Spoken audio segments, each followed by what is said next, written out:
Quero saudar os irmãos com a graça e a paz de Jesus Cristo, nosso Senhor e suficiente Salvador. Nessa noite fria, quero saudar os irmãos corajosos também que estão comigo aqui no templo, a equipe ali transmitindo, também nossos irmãos presentes. Vamos dar continuidade ao nosso estudo com o tema Família da Aliança, tratando da estrutura familiar, conforme o texto bíblico nos apresenta, mas também tratando sobre alguns temas fundamentais na teologia reformada, aquela que embasa a nossa fé presbiteriana, através especialmente da doutrina do pacto, a doutrina da aliança que Deus tem com o seu povo. Nós vimos até no domingo pela manhã, no começo desse mês, sobre o pacto da redenção, pacto das obras e pacto da graça, para nós vermos de uma forma panorâmica como Deus age conosco e entre nós.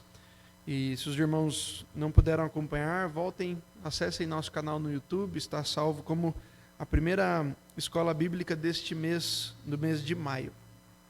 Dentro do tema que nós temos proposto também para este mês, Igreja, Família de Deus, nós vamos concluir os estudos bíblicos, se Deus nos permitir assim, com este tema, a família da aliança, juntamente com este tema maior para o mês, porque o mês de maio para a família presbiteriana é o mês da família. É o momento em que nós estamos estudando sobre o motivo pelo qual a Bíblia, tanto no Antigo quanto no Novo Testamento, tratam da estrutura familiar e da estrutura eclesiástica como algo que se mistura muitas vezes, especialmente nos momentos em que Deus se revela a Moisés, ou até mesmo antes disso a Abraão, dizendo a ele que ele é parte fundamental naquilo que Deus está fazendo, que é separando um povo para si, e coloca Abraão como o pai de muitas nações, de numerosas nações. Para Moisés ele já se revela como alguém que é o Deus do seu povo, e o seu povo são os filhos dele, a forma como ele expressa o seu cuidado paternal. Isso se estende nas pessoas dos juízes, dos profetas, especialmente dos reis, quando estes são levantados por Deus para representá-lo.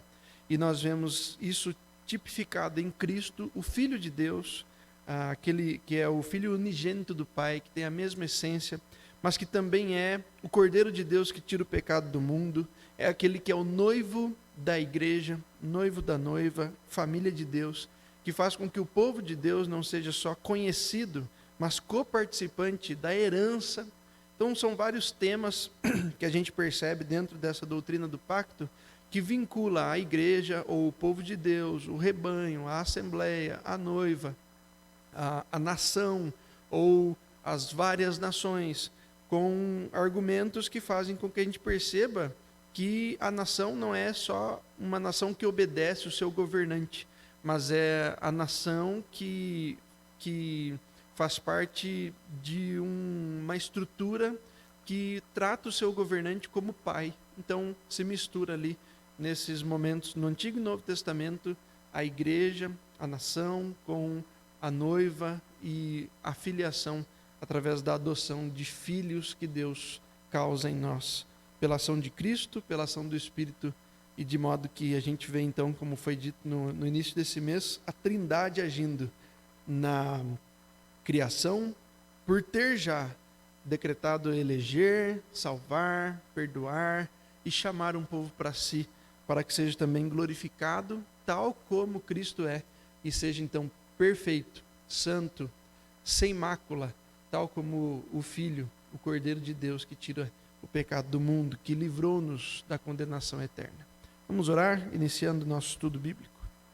Senhor nosso Deus, te damos graças por tudo isso que já dissemos aqui, a respeito da tua ação em nosso meio, que faz com que nós passemos do estado de inimigos e nos tornemos filhos do Senhor, conhecidos pelo nome, que vão receber inclusive herança, não temporária, mas herança eterna.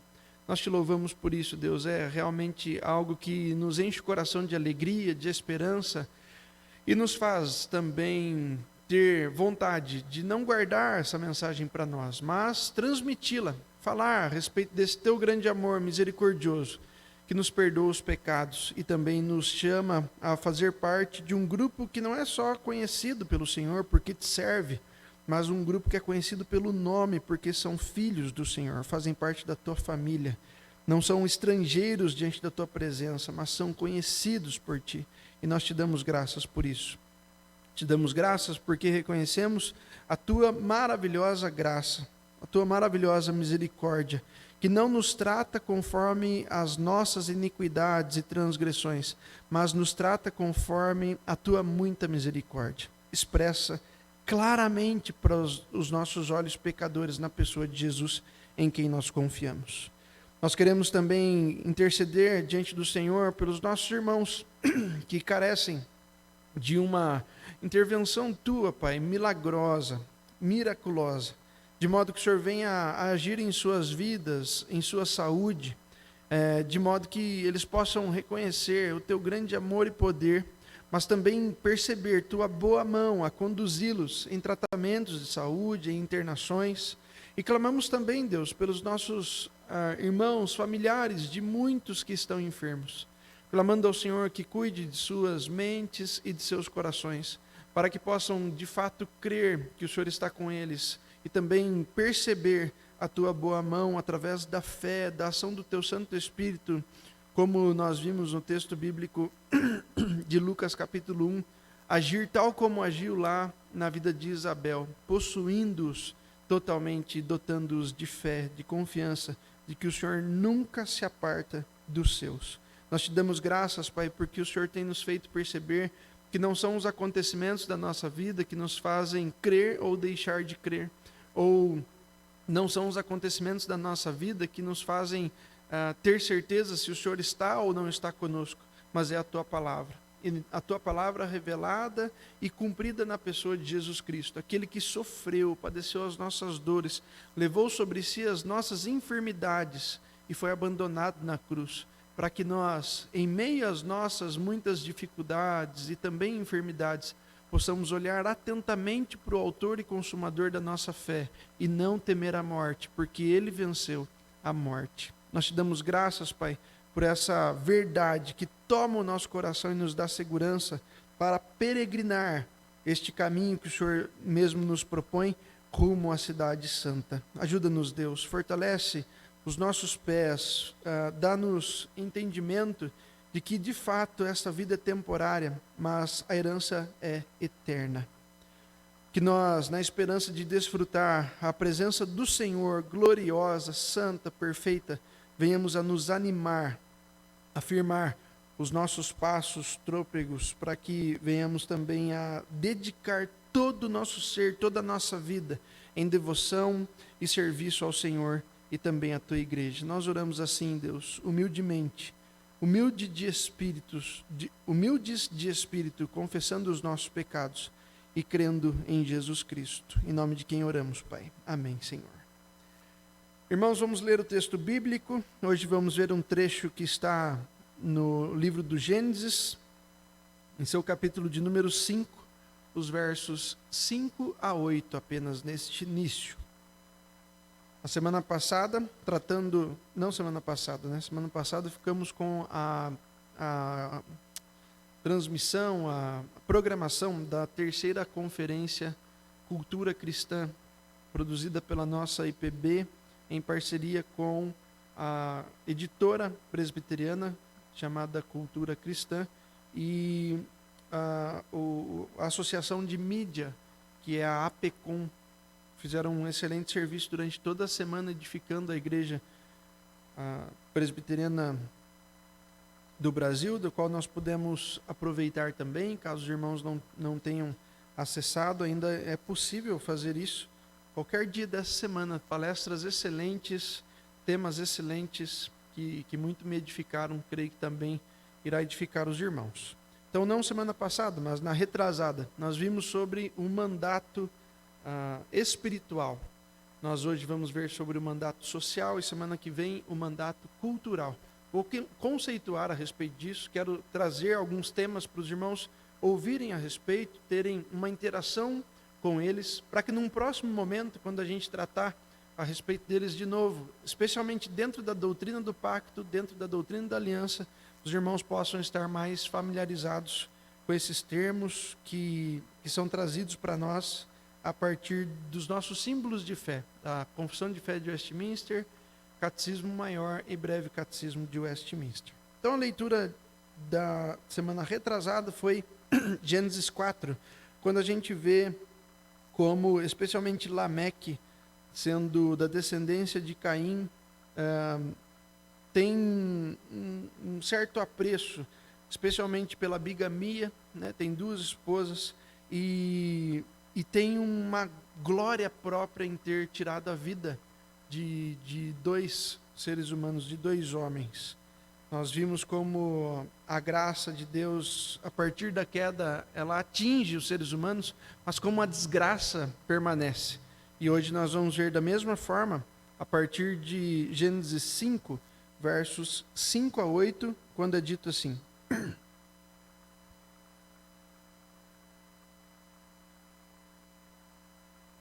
Só um minuto que eu vou confirmar o texto.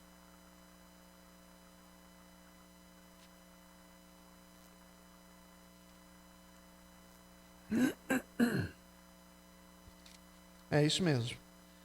Diz assim a palavra: Os dias todos da vida de Adão foram 930 anos e morreu. Sete viveu 105 anos e gerou a Enos. Depois que gerou a Enos, viveu 807 anos e teve filhos e filhas. Todos os dias de Sete foram 912 anos e morreu.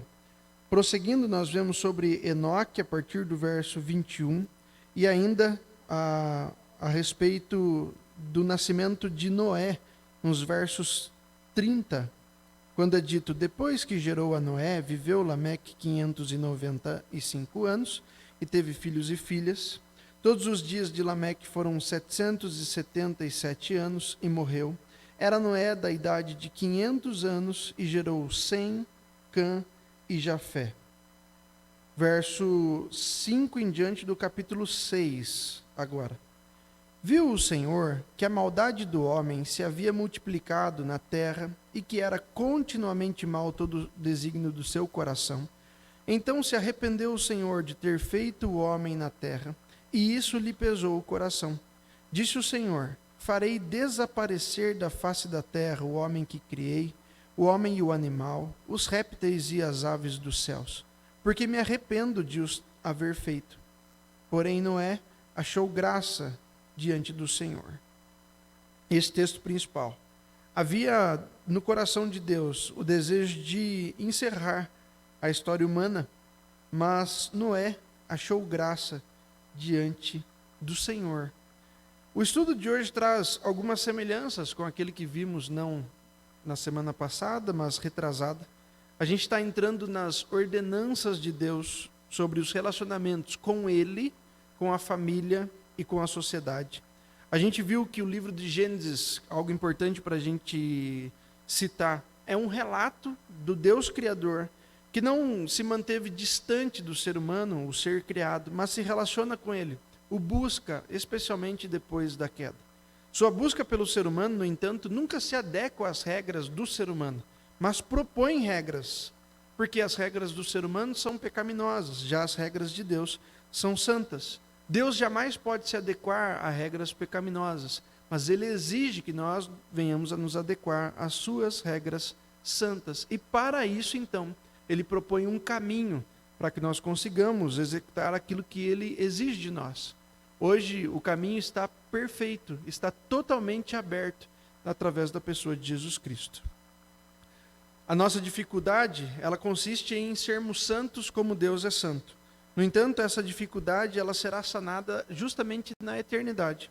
Até lá, nós vivemos um progresso de santificação. Se a ação de Deus em nossa vida para perdoar os nossos pecados é pontual, ela é objetiva, ela acontece e se encerra naquele acontecimento, que é a morte de Cristo na cruz, e a comprovação de que isso foi aceito por Deus é a própria ressurreição de Jesus, nós entendemos que a nossa santificação, diferente da justificação, é processual. Nós estamos rumo a um caminho de aprimoramento, de aperfeiçoamento, mas que não nos faz sermos cada dia mais perfeitos, no sentido de não cometermos erros, mas cada dia mais convictos da nossa relação com a sociedade, diante do pecado e também do próprio Deus que é santo, para que através da ação do Espírito pela palavra possamos também nos arrepender desses muitos pecados e permanecer em comunhão com Deus, diferente daquilo que acontecia no passado, porque mesmo tendo convicção do pecado, se eles não sacrificassem, não teriam comunhão com Deus. Como nós vivemos na era da graça, quando Cristo já foi sacrificado em nosso lugar, ainda que em nossas obras, por melhores que sejam, não sejam agradáveis a Deus, nós confiamos no pacto que Ele tem conosco, um pacto que é unilateral, de Deus com seu Filho, no qual nós estamos inseridos. Hoje nós aprenderemos nossa responsabilidade diante de uma ordem social para não permitir que coisas ruins prevaleçam sobre a nossa vida, como é o caso, por exemplo, destes dias de Noé, quando o Senhor percebeu que a maldade do homem havia se multiplicado, que nós sejamos os Noés da nossa geração, para que mesmo Deus contemplando a maldade do ser humano se multiplicando, Ele possa também ver na minha e na sua vida homens e mulheres íntegros que acham graça diante do Senhor, não por nosso próprio mérito, obviamente, como sempre fazemos questão de frisar, mas pelos méritos de Jesus Cristo. Nós reconhecemos que a única forma disso acontecer será aprendendo com os relatos bíblicos sobre como andar com Deus em obediência, mas também como não andar com Deus em desobediência. Para nós encerrarmos essa primeira parte, eu quero convidá-los para nós cantarmos o hino de número 225, que tem como tema dedicação pessoal, que trata justamente desta convicção a respeito de que cabe a nós a obediência diante de Deus, aprendendo com aqueles que foram obedientes, e que cabe a nós também negar a desobediência, aprendendo de igual forma com a desobediência daqueles que estão relatados no texto bíblico e muitas vezes também daqueles que estão ao nosso redor, que falham diante do Senhor, mas que por sua maravilhosa graça também são repreendidos, arrependidos dos seus pecados e retornam ao caminho do Senhor. Vamos cantar juntos? Hino de número 225, com o tema dedicação pessoal.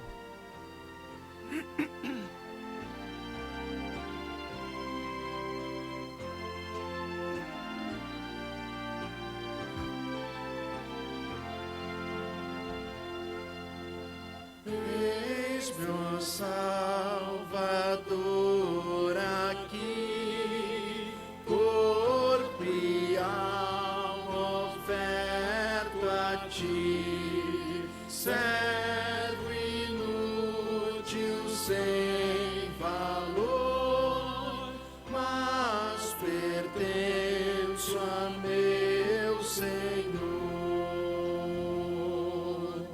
Fraco em obra e no pensar, muito propenso a tropeçar, salvo estou por teu amor, e me voto a ti, Senhor.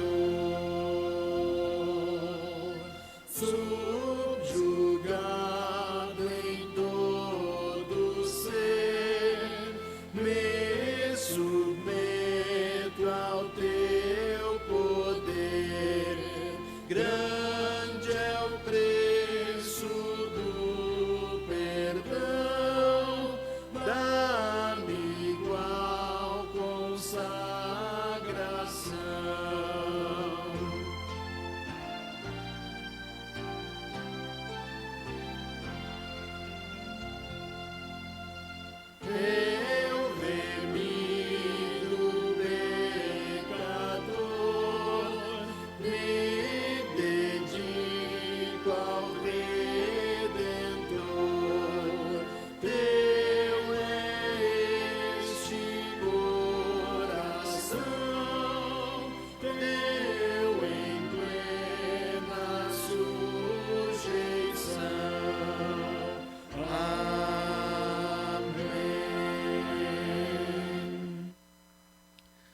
Isso que acabamos de cantar a respeito da quarta estrofe. Eu remido, pecador, me dedico ao Redentor, teu é este coração, teu em plena sujeição. Um dos temas que nós vamos tratar hoje sobre, dentro do mandato social, é a sujeição da mulher para com o homem, de ambos para com Deus, dentro da estrutura familiar, dos filhos para com os pais, dos pais para com os filhos, todos da família da aliança, sujeitos ao senhorio de Cristo, para que possam, a partir desse senhorio, e tão somente a partir dele, ser obedientes àquilo que a palavra coloca para nós como nossa missão nessa estrutura familiar, que se estende à estrutura eclesiástica. A hierarquia é algo que tem sido bastante difícil para o ser humano encarar e se sujeitar. E no texto bíblico nós vemos isso claramente, sendo inclusive instituído por Deus. Não uma hierarquia que abusa do poder ou que impõe poder, mas que se sujeita a governar diante da consciência da própria incapacidade. Se sujeita a governar, a liderar, reconhecendo que nada é e nada pode fazer sem o senhorio maior do bom pastor, que dá a vida pelas ovelhas. Vamos orar mais uma vez? Senhor, diante da Tua palavra, nós carecemos da Tua instrução, da Tua misericórdia e graça, da ação do Teu Santo Espírito sobre nossa vida, para nos fazer perceber os nossos muitos erros, conceitos vazios, que centralizam o ser humano acima do Senhor, acima da Tua palavra, acima da Tua igreja.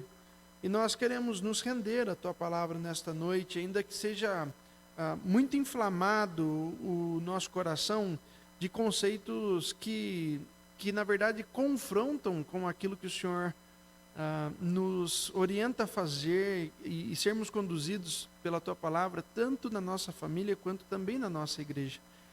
E nós pedimos a Ti, Deus, que esses conceitos humanos sejam de fato e de verdade negados por nós, abandonados por nós, para que venhamos a observar apenas aquilo que o Senhor nos traz como ideal divino, ideal do Senhor, para que nós venhamos a nos sujeitar e, arrependidos dos nossos pecados, de modo obediente praticar. Nós oramos assim em nome de Cristo, Pai. Amém, Senhor. Irmão, o segundo texto da noite é Gênesis capítulo 2, nós vamos ler apenas o verso 22. Ainda no livro de Gênesis, capítulo 2, verso 22, para nós fazermos então, posteriormente, um contraponto com aquilo que o apóstolo Paulo traz em Efésios capítulo 5. Então, inicialmente, leiamos Gênesis 2, 22, quando diz: E a costela que o Senhor Deus tomara ao homem, transformou-a numa mulher e lhe a trouxe. Da costela do homem, o Senhor faz a mulher e entrega ao homem. Pode abrir a sua Bíblia no texto de Efésios, deixar aberto, logo chego em Efésios 5, 22 especialmente. Nós vamos dar então prosseguimento aos estudos sobre família da aliança, dentro desse conceito sobre os pactos, mas especialmente ainda dentro das ordenanças que Deus nos traz para termos relacionamento com Ele, com a nossa família e com a nossa sociedade. O mandato espiritual, mandato social e mandato cultural. Nós vimos que quando Deus determinou criar a raça humana, Ele estabeleceu alguns propósitos e também alguns parâmetros, não de acordo com aquilo que o ser humano desenvolveu, mas com aquilo que Deus propôs e exige execução, e que quando não é executado, o ser humano também é punido diante disso. E é uma punição trágica, porque ele perde comunhão com Deus. A comunhão que Deus tem com o ser humano todos os dias, na viração do dia, como é dito, alguns dizem que seria logo no início da primeira hora da manhã, outros à noite, mas também isso indifere. A questão é que Adão e Eva tinham a presença de Deus cotidiana em suas vidas, que falava com eles, que interagia com eles, e isso nós nem conseguimos imaginar a proporção que poderia tomar em suas vidas. Acontece que isso foi negligenciado, foi abandonado por eles, mas será efetivamente restaurado a partir do dia em que Jesus buscar a sua igreja. Nós vimos também dentro desse conceito de aliança que Deus estabeleceu pelo menos 3 diferentes mandatos que eu já citei aqui. Quero reforçar: espiritual, social e cultural. E também vemos, a partir de Gênesis 3, como nós, representados neste grupo de pessoas aqui, falhamos com todos estes mandatos, todas essas ordenanças. Porque, primeiro, o ser humano negou o seu Criador, desobedeceu as suas ordens, e isso continua acontecendo. Segundo lugar, quebrando o mandato social, o ser humano quebrou os seus laços familiares através de mentiras, acusações, negando as suas responsabilidades uns para com os outros. E posso te perguntar, será que isso não acontece também na sua família? Nós vemos isso acontecendo especialmente com Adão e Eva, que culpam um ao outro a respeito do pecado que cometeram, e gravemente no primeiro assassinato nos seus filhos, quando Caim tira a vida de seu irmão Abel. E ainda também não cumprimos o mandato cultural quando a gente percebe que da pior forma o ser humano tomou as ordenanças de Deus para o seu relacionamento com os demais, com a sua sociedade, e agiu mal, agiu em poligamia, agiu com violência, agiu oprimindo outros povos através das escravidões e assim por diante. Por isso, a gente lê no dia do mandato espiritual, Gênesis 4, lemos também no dia de hoje, no mandato social, sobre Gênesis 5, e vemos que há graça, há misericórdia de Deus, mas continua também havendo a desgraça, a ausência da misericórdia de Deus sobre a vida de algumas pessoas que negam o Senhor. Em resumo, então, o mandato social envolve um relacionamento com a família, mas também com Deus, o Criador da família. Assim, o mandato social se destaca na liderança dos pais em saber conduzir os seus filhos, saber guiar os seus filhos, não conforme os próprios conceitos ou para si mesmos, como se estivessem formando exemplos a partir das suas falhas ou dos seus acertos, mas sempre conduzindo conforme Deus requer. E é por isso que nós vamos então ao texto de Efésios, texto que nós já lemos, como lemos também Gênesis 1 e 2 nestes dias todos, nessas semanas de estudo bíblico. Vamos para Efésios capítulo 5, eu farei a leitura do verso 22 ao versículo 4 do capítulo 6. Então, Efésios 5, 22 até o capítulo 6, versículo 4. Aqui nós vamos ver o nosso relacionamento com nossa família. Quero só destacar que ainda estou introduzindo todos esses temas para que numa próxima vez os irmãos tenham já em suas mentes algumas argumentações, algumas definições para a gente se aprofundar nisso numa próxima ocasião, tá bem?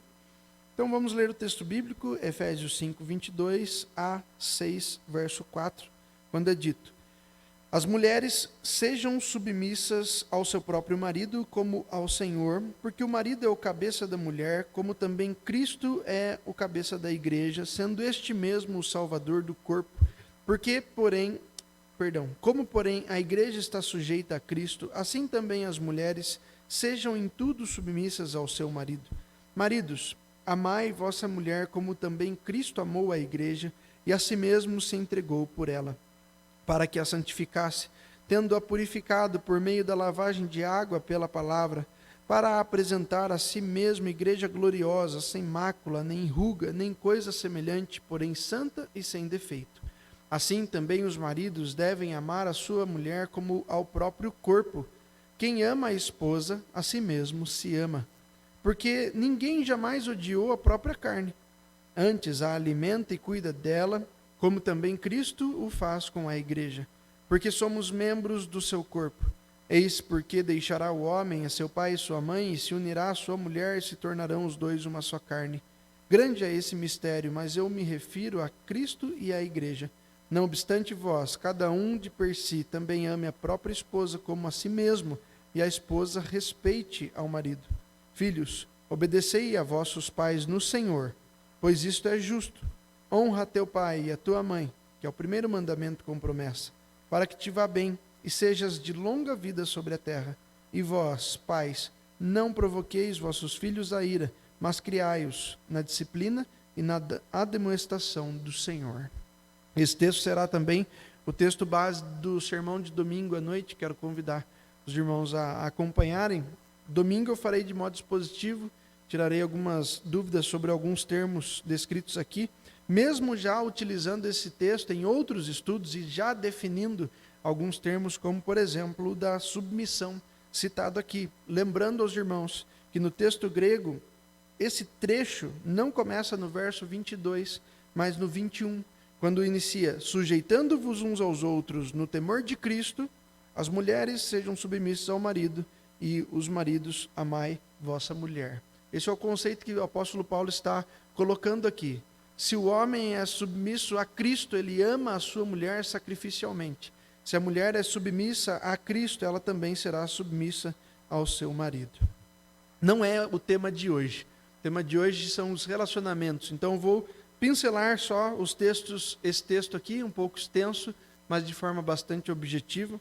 E para isso eu quero começar dizendo que, já tendo lido esses trechos aqui em outros estudos, vou citar 2 deles aqui para que os irmãos possam buscar lá no YouTube a mensagem gravada e poder até mesmo assistir novamente, se for o caso.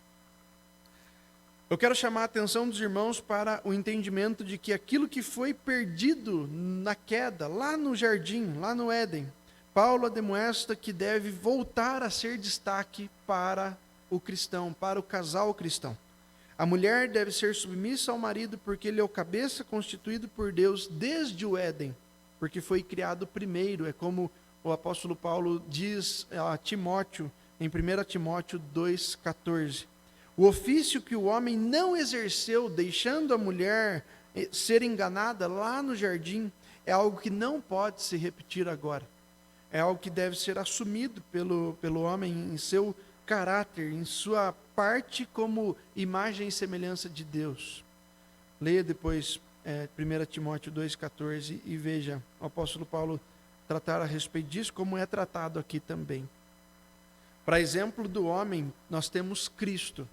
Como Cristo é o cabeça da igreja, o marido deve ser o da esposa, conquistando essa liderança não de modo impositivo ou pelo mero entendimento de que são casados, mas através do seu amor sacrificial, não de consciência, mas de exercício.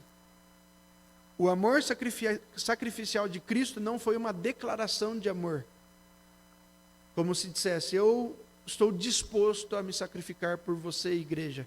Mas ele de fato amou até o fim, e este fim foi a morte de cruz. Tal como o marido é chamado a fazer, não como declarações de amor sacrificial, mas declarações de amor que competem à imitação de Cristo, na devoção, no serviço, no cuidado, na provisão e especialmente na condução da sua esposa ao seu Senhor, para que o seu Senhor torne-se também Senhor dela. A melhor coisa que pode acontecer na vida de um casal é compartilhar da mesma fé.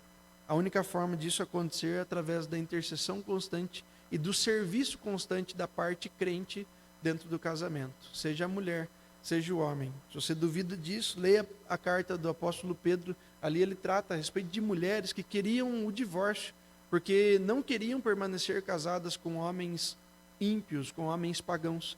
Mas o apóstolo Pedro convida aquelas mulheres, exorta, na verdade, a permanecerem casadas para que venham a edificar os seus maridos. O apóstolo Paulo, em 1 Coríntios 7, também faz a mesma coisa. Os irmãos podem ler esses 2 textos. Cristo é o cabeça da igreja, o marido deve ser o cabeça da esposa, conquistando essa liderança pelo amor sacrificial, trazendo neste ofício o dever de amar sua esposa como Cristo amou a igreja. Um amor como ao próprio corpo, é a forma que ele descreve aqui. Verso 28. Quem ama a esposa, a si mesmo se ama. É o que o apóstolo Paulo traz aqui. Isso é destaque para que haja uma mútua edificação do casal, mas também edificação do casal que interfere na vida e na edificação dos filhos na família. Pensemos juntos. O que as crianças aprenderão ou descobrirão dentro de uma estrutura onde o casamento não é estruturado, mas desestruturado, pensando nesse texto aqui. Muitas vezes um casamento é muito bem firmado, fortificado, em meio a discussões, em meio a conversas, não estou falando de brigas, né? Discussões produtivas. E muitas vezes os filhos atentam para isso e aprendem com isso. Aprendem a render, a perdoar, a arrepender, e tudo isso dentro da relação dos seus pais. Isso edifica também os filhos. Quando, no entanto, um casamento é desestruturado, aquele que há disputas, lutas sobre quem está no poder, assim nenhum dos cônjuges cumpre o seu papel, nem a mulher, nem o homem. É por isso que Paulo diz aqui em Efésios 5, verso 33, não obstante vós, cada um de per si, também ame a própria esposa como a si mesmo, e a esposa respeite ao marido. É a partir dos pais que os filhos aprendem a obediência. Por quê? Porque o texto segue e trata a respeito dos filhos, a partir da relação dos pais. A obediência a Deus, com a finalidade de também obedecerem os seus pais, será a forma efetiva de uma vida, de um relacionamento divino, né, conforme a vontade de Deus, dos pais para com os filhos. Como nós sabemos disso? Quando ele descreve aqui a respeito da ação dos filhos com os pais, no primeiro versículo do verso 6, ele já diz: filhos, obedecei a vossos pais. E agora, essa forma de escrever do apóstolo Paulo, ele diz, no Senhor. Ou seja, não obedeçam os seus pais de qualquer modo. Lá em Colossenses, capítulo 3, por 2 vezes o apóstolo Paulo vai falar, por exemplo, tudo aquilo que fizermos, seja em palavra, seja em ação, fazer em nome do Senhor Jesus, como representantes de Cristo na terra. Em outros momentos ele vai se dirigir aos servos, dizer que tudo aquilo que vier à sua mão, faz o bem como para o Senhor, não para o seu patrão, mas como aquele que é o dono da sua vida, que não é quem paga o teu salário, mas é aquele que sustenta o teu fôlego, né? O Senhor Jesus. E dentro dessa situação ele coloca aqui também em Efésios a mesma coisa, que a obediência dos filhos aos pais não é de acordo com o merecimento dos pais, mas é de acordo com a exigência de Deus. Por isso ele coloca essa partícula aqui, no Senhor, para destacar que aquilo que está sendo exigido não é uma exigência da estrutura familiar, mas da estrutura familiar que compreende várias famílias, que é a estrutura da família de Deus. Veja como a igreja, a família e a ideia de paternidade de Deus e filiação nossa, ela se mistura um pouco na palavra e a gente consegue ver essas esferas se misturando em todo o tempo. Não sabemos bem quando é nação, quando é igreja, quando é o corpo de Cristo, quando é o relacionamento familiar, relacionamento eclesiástico. Isso é claro no texto, obviamente, mas isso ele tem uma certa flexibilidade na argumentação que se mistura muitas vezes, e aqui isso acontece também. Quando ele coloca para que os filhos sejam obedientes aos pais, tal como os pais são obedientes a Deus, ele coloca que os filhos estão obedecendo a servos de Deus, e por isso devem também, através da obediência aos servos de Deus, entender que estão obedecendo a Deus. E nisso a gente chega de novo na associação que temos entre família e igreja, quando Deus levanta servos ordenados, para que na nossa estrutura, junta diaconal, conselho e pastor, sejam ordenados através do reconhecimento da igreja, através do voto em assembleia, para que quando levantados não vivam de qualquer modo, mas obediente a Deus, e desse modo obedientes então a Deus como pais, entre aspas, da igreja, como cuidadores, como aqueles que zelam pela vida das ovelhas, sirvam de liderança para que as ovelhas, ao obedecerem essa liderança, creiam piamente e confortavelmente de que estão obedecendo a Deus. Acontece que não são todas as estruturas eclesiásticas que fazem isso. E algumas pessoas, dentro desse conceito de obedecer à liderança, por estarem convictamente, ao obedecerem à liderança, obedecendo a Deus, são encaminhadas para todo tipo de destino, menos ao pé da cruz. Nós vemos isso especialmente nas programações evangélicas na televisão. Voltando ao texto aqui, nós vemos a associação que o apóstolo Paulo faz também ao 5º mandamento, quando é colocado aqui honra o teu pai e a tua mãe, em Efésios 6:2, que é a citação lá de Êxodo capítulo 20, verso 12, sobre o 5º mandamento. Os pais devem amar seus filhos, mas não se esquecer da disciplina aplicada com amor. Isso nós vimos no dia do estudo Modelando Filhos da Aliança. O tema do estudo foi Modelando Filhos da Aliança, a respeito da aplicação da disciplina com amor, como um cuidado dos pais para com os filhos. E também vimos esse mesmo tema quando notamos Deus ensinar os pais a conduzir os filhos no temor do Senhor e rejeitar o coração infantil, mas que é pecaminoso, a procurar instruir a criança a reconhecer que mesmo na sua infância tem desejos maus, porque é nascida em iniquidade. E isso nós vimos também no estudo denominado Filhos da Aliança, Educação e Disciplina. Então, 2 estudos que os irmãos podem aproveitar aí e rever, Modelando Filhos da Aliança e Filhos da Aliança, Educação e Disciplina.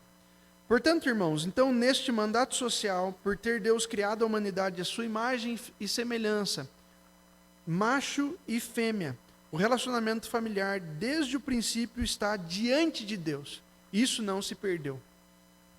Se temos relacionamento entre homem e mulher, mulher e homem, pais com filhos, filhos com pais, nós temos que compreender que antes desses relacionamentos interpessoais na família, nós, como parte da membresia da família da aliança, estamos o tempo todo diante de Deus, porque Deus é Espírito, e Ele está o tempo todo diante de nós. Você pode meditar em João 4, quando o Senhor Jesus trata a respeito disso para a mulher samaritana, dizendo que a adoração é em espírito e em verdade, tal como Deus é Espírito e está em todo lugar, em todo momento. Nas suas intrigas, brigas, desrespeitos, dentro do seu lar, Deus contempla todas essas coisas.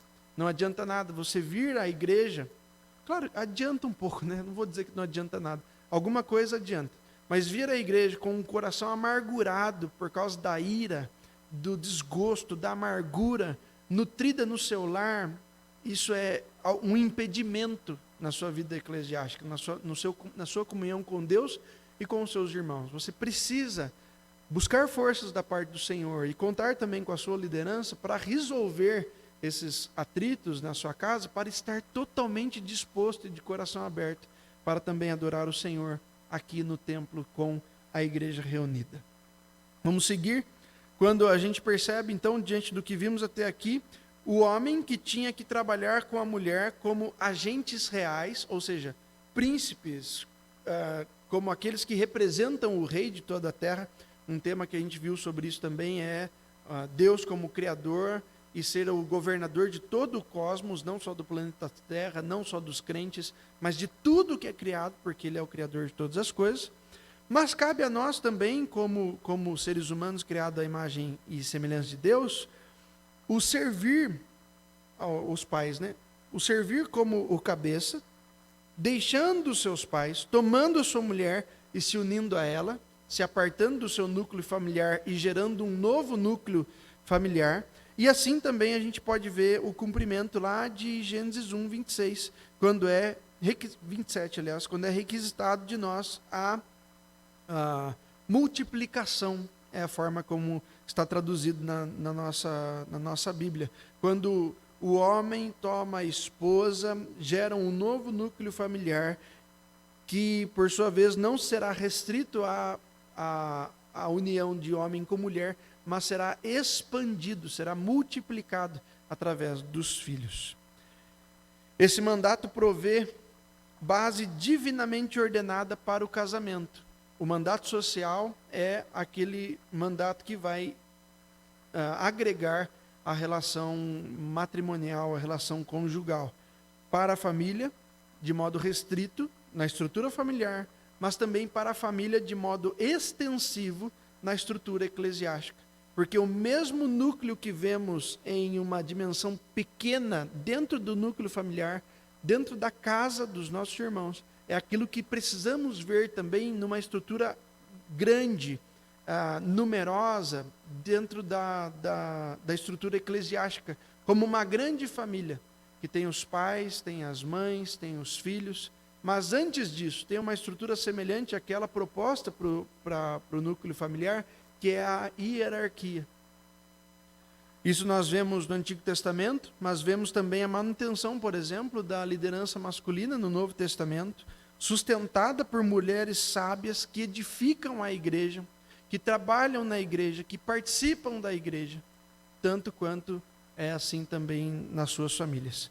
Esses relacionamentos, para nós hoje, são bastante complexos, porque o pecado manchou a imagem de Deus em nós, e tudo o que o diabo tocou, tudo que o nosso coração corrompido começa a tratar a respeito, ele sempre coloca algumas dificuldades e gera as contendas, como é dito na carta de Tiago, em seu capítulo 4, versos 1 e 7. Carta de Tiago, capítulo 4, verso 1 e 7, ele diz: de onde procedem guerras e contendas que há entre vós? De onde, senão dos prazeres que militam na vossa carne? E verso 7, sujeitai-vos, portanto, a Deus, mas resisti ao diabo, e ele fugirá de vós. Nós vivemos dias maus, dias em que a palavra de Deus é pensada 5, 10 vezes se deve ou se não deve ser obedecida, enquanto a palavra de um famoso na televisão, ou num podcast, ou num vídeo produzido no YouTube é engolida sem ser nem sequer mastigada ou filtrada. Não são fáceis os dias que vivemos, principalmente para aqueles que querem ser dedicados no serviço da palavra e na obediência à vontade de Deus em nossos dias. Por fim, nós chegamos à conclusão de que cabe a nós, crentes, membros da família da aliança, buscarmos a reconciliação entre nós, especialmente com os do nosso lar. Eu acho que isso é bastante difícil mesmo, mas é bastante necessário também se a gente ama a igreja e quer que este acontecimento seja visto também na igreja, a reconciliação entre os membros, ainda que sejam grandes ou pequenos os danos causados nesse relacionamento. Nós não confiamos em nós mesmos, nós confiamos em Jesus Cristo, mas ao mesmo tempo essa confiança em Jesus faz com que a gente precise contemplar que nós não permitimos que outro tema seja mais importante em nosso meio, senão este, a estruturação das nossas famílias e, como eu tenho trazido aqui, a reestruturação das nossas famílias, a partir de você, que por muitas vezes pode ser o único membro da família da aliança na sua estrutura familiar, mas que é dado a você a missão gloriosa, não dura, mas gloriosa, de ser tal como Cristo é na sua vida, para a vida daqueles que estão ao seu redor. Se Cristo é a luz do mundo e Ele iluminou a sua vida, o que cabe a você é ser um luzeiro no mundo, não só em ambientes fáceis, como a igreja, mas também em ambientes difíceis, como aquilo que a gente sempre coloca, né? O seu ambiente de trabalho, seu ambiente escolar e especialmente seu ambiente familiar.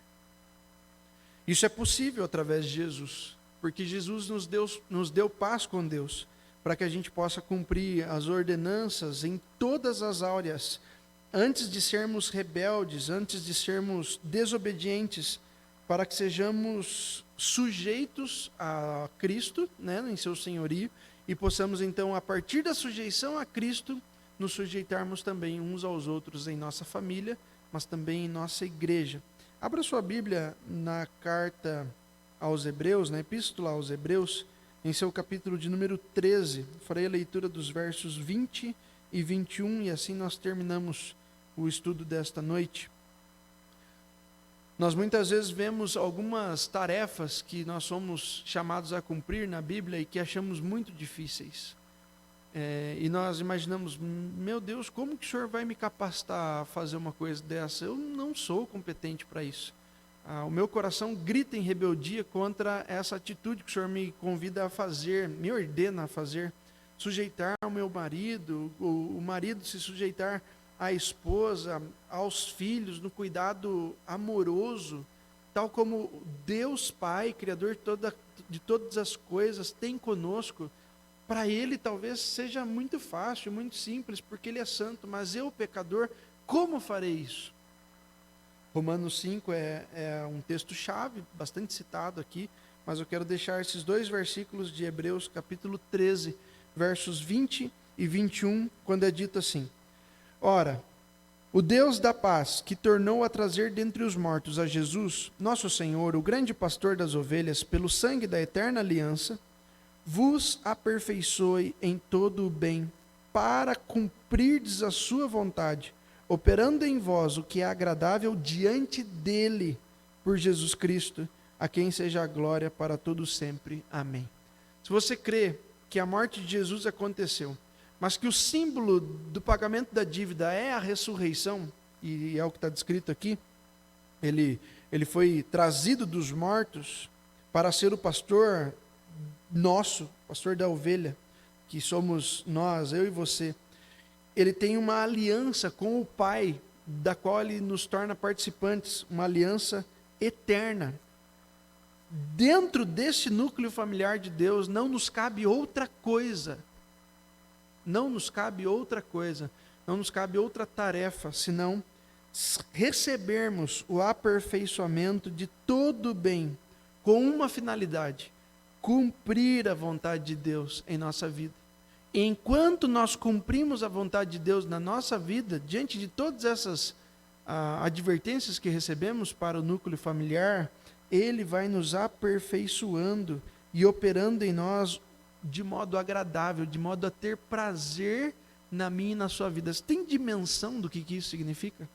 Deus, o Santo, ter prazer na sua vida pecadora, somente através da mediação de Jesus. Somente através da mediação que nos faz perceber como um sinal nítido que estamos sendo usados em sua vida, para a sua glória na vida das outras pessoas, negando a nossa própria vontade e fazendo a vontade do Senhor. Que Deus nos ajude e que tenhamos prazer, alegria em sermos usados por Deus, mesmo que isso manche a nossa reputação. Mesmo que você aí, que é um homem durão, um homem ranzinza, deixe de ser. Você é conhecido assim, você gosta de ser reconhecido assim, você vai deixar de ser. E você também, mulher intrigueira, briguenta, que gosta de receber esse título, o que Deus te chama a fazer é justamente deixar de ter prazer em receber esse título, para começar a viver de modo pacífico, tal como Cristo é pacífico em suas relações para conosco. Senão, ai de nós, que assim sejamos nós também. Vamos orar.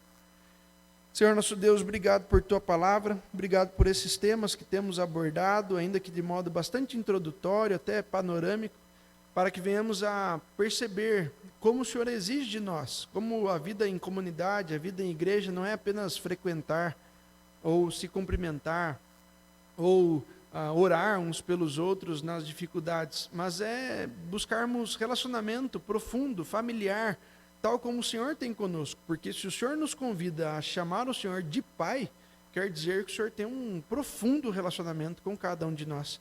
Quem somos nós para não termos também este profundo relacionamento uns com os outros em nossas muitas diferenças?